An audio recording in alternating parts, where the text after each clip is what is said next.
Biasakan untuk menonton videonya sampai habis, jangan ada yang di-skip agar materinya tersampaikan dengan baik. Transport membran. Apakah yang dimaksud dengan transport membran? Yang kita bahas kemarin, fungsi dari membran sel atau membran plasma adalah sebagai pengatur keluar dan masuknya suatu zat. Nah, transport membran ini merupakan prosesnya. Jadi, transport membran adalah proses keluar masuknya bahan atau zat dari dan ke dalam sel melalui membran plasma. Sekarang kita bahas zat-zat yang dapat masuk dan keluar sel. Dalam hidupnya, sel-sel melakukan pertukaran gas-gas respirasi, menyerap nutrisi dan vitamin, memasukkan dan mengeluarkan air, mengeluarkan produk-produk ekskresi dan mensekresikan enzim dan hormon. Semua zat dalam proses tersebut masuk dan keluar dengan cara melintasi membran sel atau membran plasma. Dilanjut, sekarang kita bahas transportasi zat melalui membran sel. Nah, transportasi zat melalui membran sel ini bisa berlangsung dengan dua macam cara. Yang pertama ada transport pasif. Transport pasif ini dia tidak membutuhkan energi. Jadi dilihat dari gradien konsentrasinya. Kemudian transportasi pasif ini meliputi difusi terfasilitasi, dan yang terakhir osmosis. Cara yang kedua yaitu dengan transport aktif. Transport aktif ini membutuhkan energi. Kemudian meliputi pompa ion, kotransport, endositosis, dan eksositosis. Oke, baik. Pertama kita bahas transport pasifnya. Transport pasif tadi tidak membutuhkan energi. Transport pasif terjadi karena adanya perbedaan konsentrasi antara zat yang berada di dalam sel dan zat yang berada di luar sel. Oleh karena itu bisa terjadi tuh perpindahan zatnya. Nah, yang pertama akan kita bahas di sini adalah difusi. Difusi merupakan proses perpindahan zat terlarut yang menuruni gradien konsentrasi dari konsentrasi yang tinggi disebut dengan hipertonik ke konsentrasi yang rendah, hipotonik. Dalam gambar sudah Ibu cantumkan contoh peristiwa difusi. Di situ ada tinta yang sifatnya hipertonik yang dimasukkan ke dalam air yang sifatnya hipotonik. Nah, setelah tinta tadi dimasukkan ke dalam air, zat pelarut tadi, maka nantinya akan terbentuklah larutan yang homogen.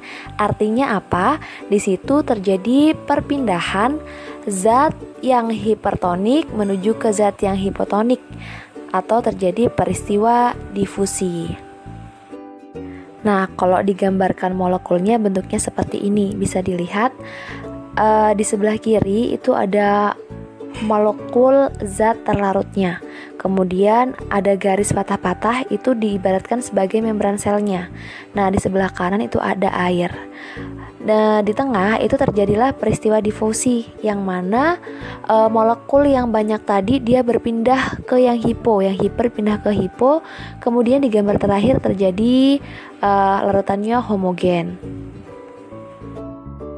Zat yang dapat berdifusi bisa berupa zat padat, cair, dan gas. Akan tetapi yang lebih mudah berdifusi itu adalah yang bersifat gas.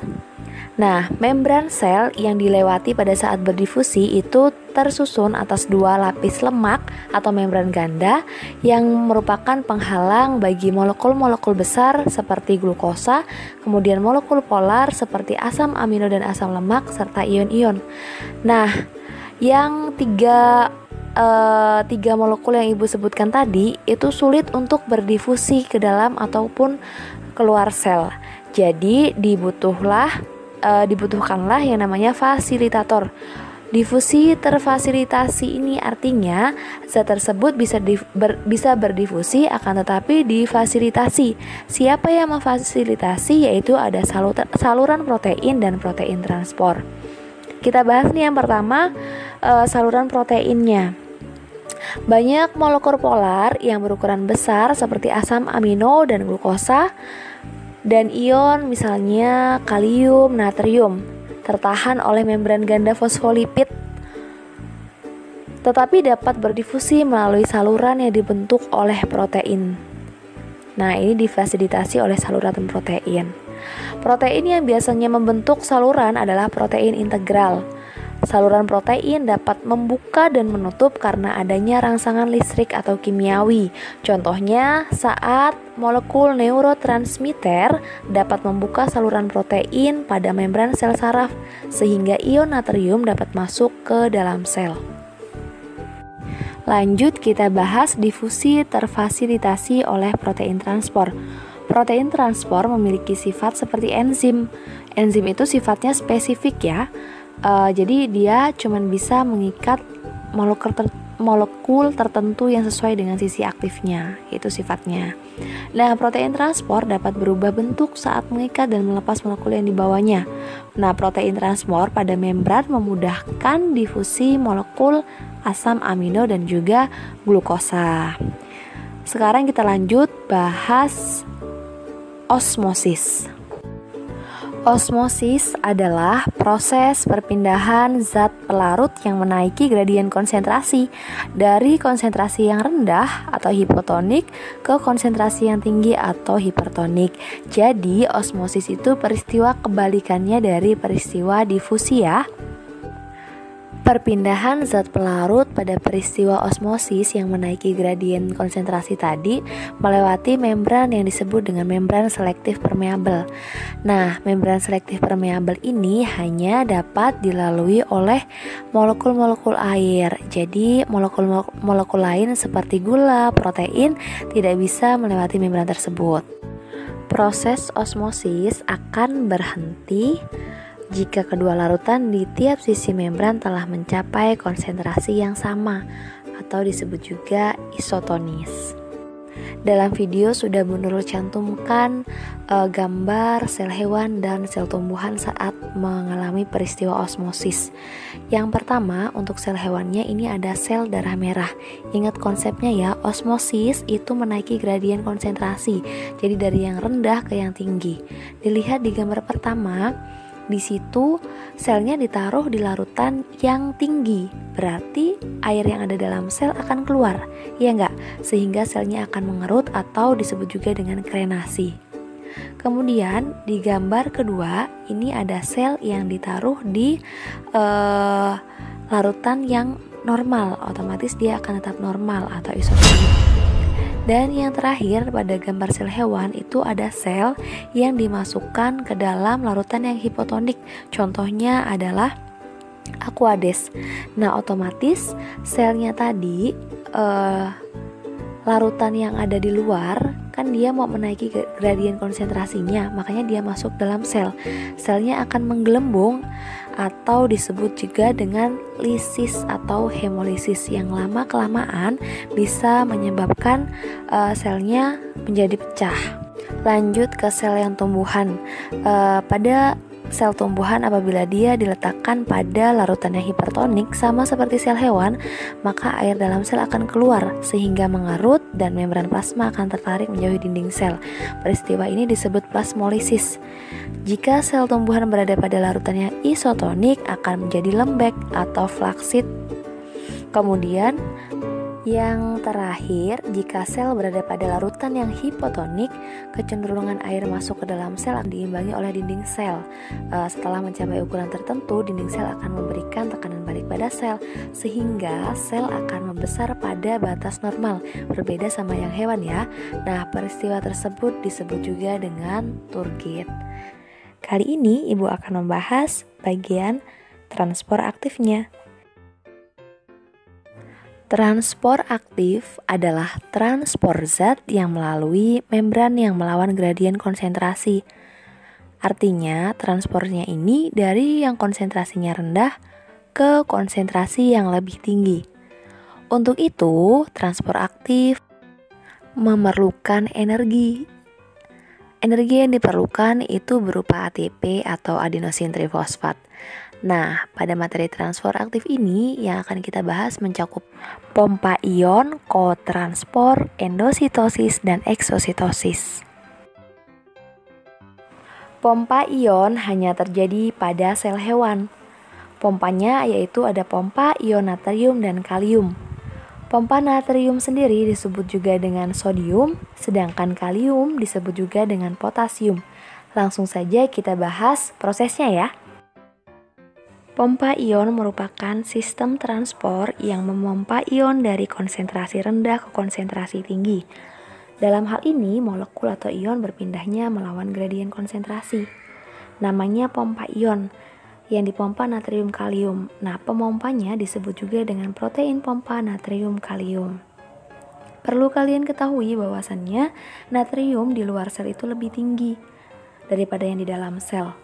Sedangkan kaliumnya lebih tinggi di dalam sel daripada di luar sel.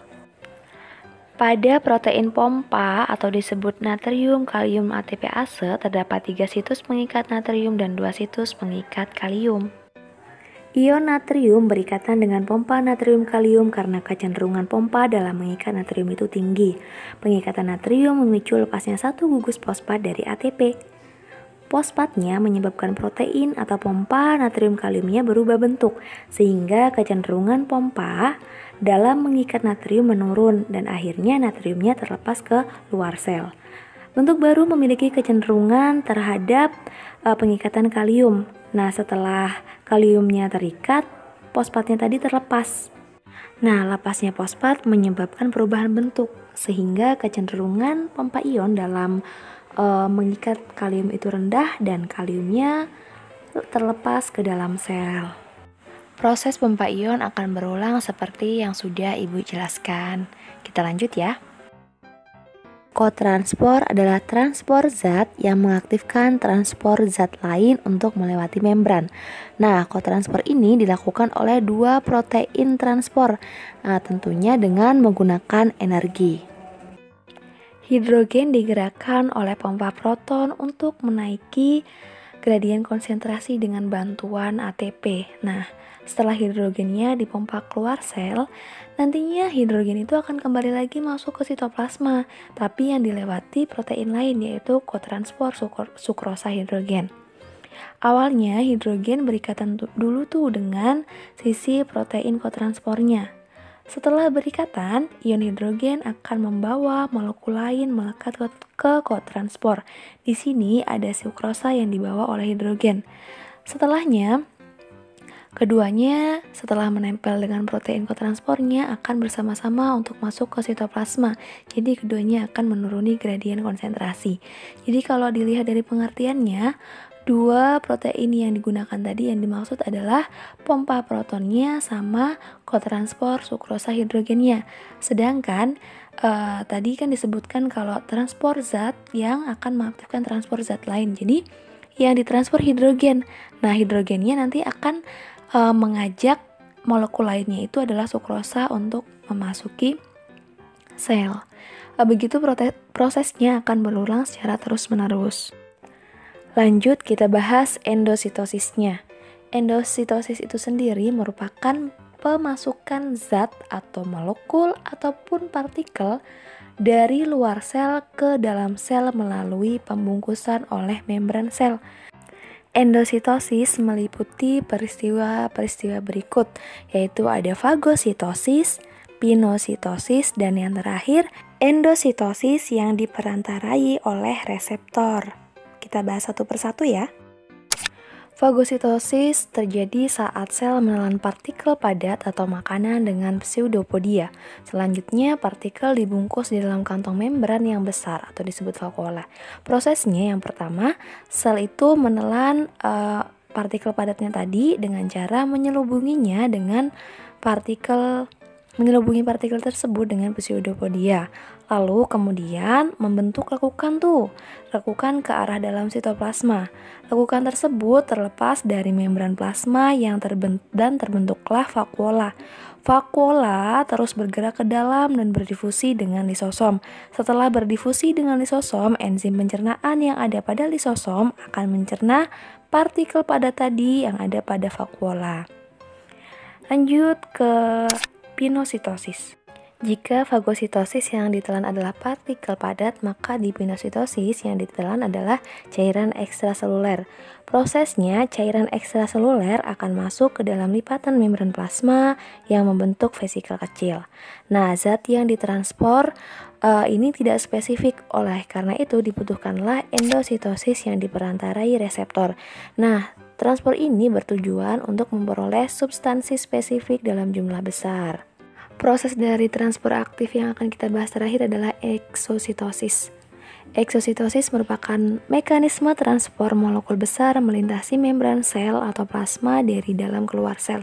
Prosesnya, vesikel transport yang terlepas dari badan Golgi akan dipindahkan ke membran sel.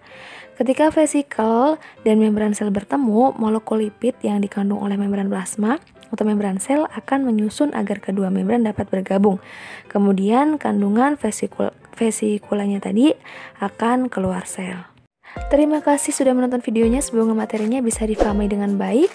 Ibu akhiri, wassalamualaikum warahmatullahi wabarakatuh. Sampai jumpa di video selanjutnya.